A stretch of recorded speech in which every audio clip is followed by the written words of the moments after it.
जय हिंद. हा पामर आपणासारखाच भारत देशाचा एक मालक, ॲडव्होकेट, खतीब, वकील. आजच्या व्हिडिओचा विषय आहे महाराष्ट्र धर्म स्वातंत्र्य की धर्मबंधन कायदा. आणि हा कायदा आपल्या प्रिय भारत देशाच्या राज्यघटनेच्या किंवा संविधानाच्या आत्म्यावर थेट हल्ला करतो का? धर्माची कायदेशीर व्याख्या आहे a system of faith and worship, म्हणजे श्रद्धा आणि उपासनेची पद्धत, व्यवस्था किंवा प्रणाली. धर्म ही संपूर्णतः खाजगी, वैयक्तिक किंवा व्यक्तिगत बाब आहे. एखाद्या व्यक्तीने कोणता धर्म, कोणता देव किंवा कोणता संत मानायचा किंवा मानायचा नाही, हा ज्याचा त्याचा किंवा जिचा तिचा संपूर्णतः खाजगी, वैयक्तिक, व्यक्तिगत विशेषाधिकार आहे. एखाद्या व्यक्तीचे दुसऱ्या व्यक्तीद्वारा बळजबरीने, धमकी देऊन, फसवणूक करून, खोटी माहिती देऊन, प्रलोभन दाखवून, अनुचित प्रभाव टाकून, विवाहाच्या बहाण्याने किंवा विवाहासाठी धर्मांतर करणे हा गुन्हा आहे.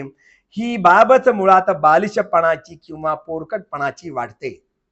भारतीय राज्यघटना किंवा भारतीय संविधानाच्या कलम 25 उपकलम 1 प्रमाणे सर्व लोकांना अंतःकरणाची किंवा सदसद विवेक बुद्धीची स्वतंत्रता आणि स्वेच्छेने स्वतःचा राजी खुशीने धर्म मानणे, धर्माचे आचरण करणे आणि धर्माचा प्रचार प्रसार करणे या बाबींचा समान अधिकार आहे.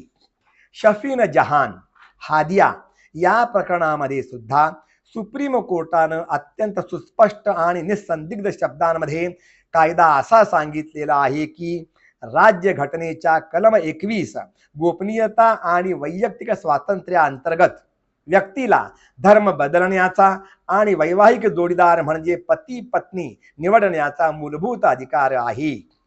राज्य किंवा कुटुंब यात हस्तक्षेप करू शकत नाहीत.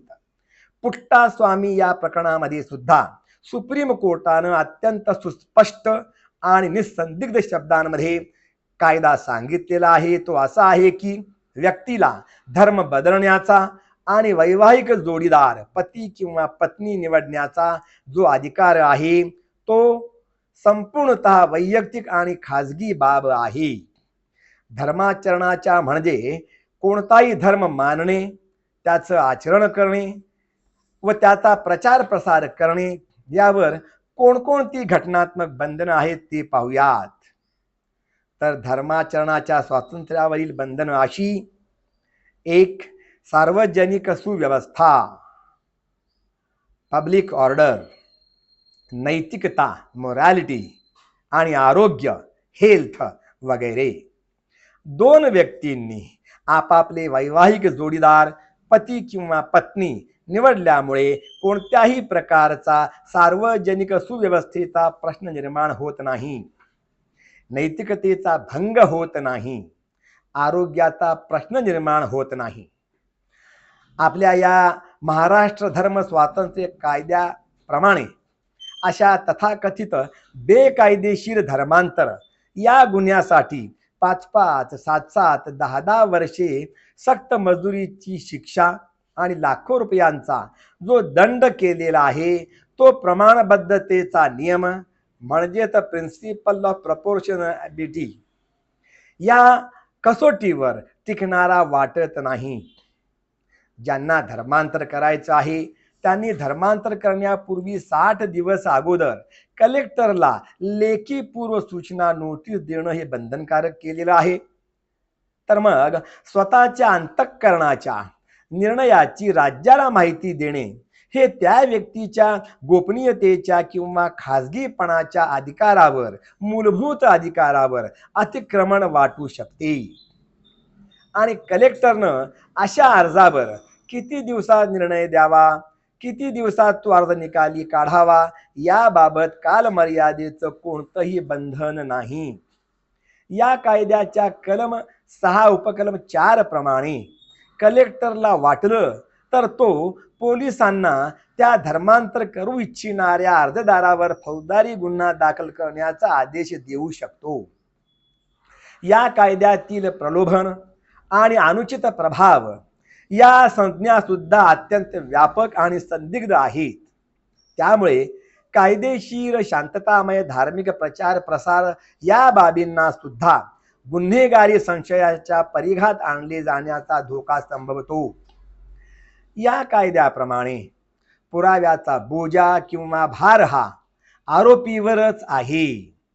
उदाहरणार्थ, एखाद्यानं चोरी केलेली नाही, एखाद्यानं खून केलेला नाही किंवा एखाद्यानं बलात्कार केलेला नाही, ही नकारात्मक बाब नकारात्मकरित्या साबित करण्याची जबाबदारी आरोपीवरच टाकल्यामुळे फौजदारी न्यायशास्त्रातील निर्दोषत्वाचं अनुमान म्हणजे प्रिझम्पशन ऑफ इनोसन्स या मूलभूत न्यायशास्त्राच्या तत्वाची सुद्धा बाधा संभवते।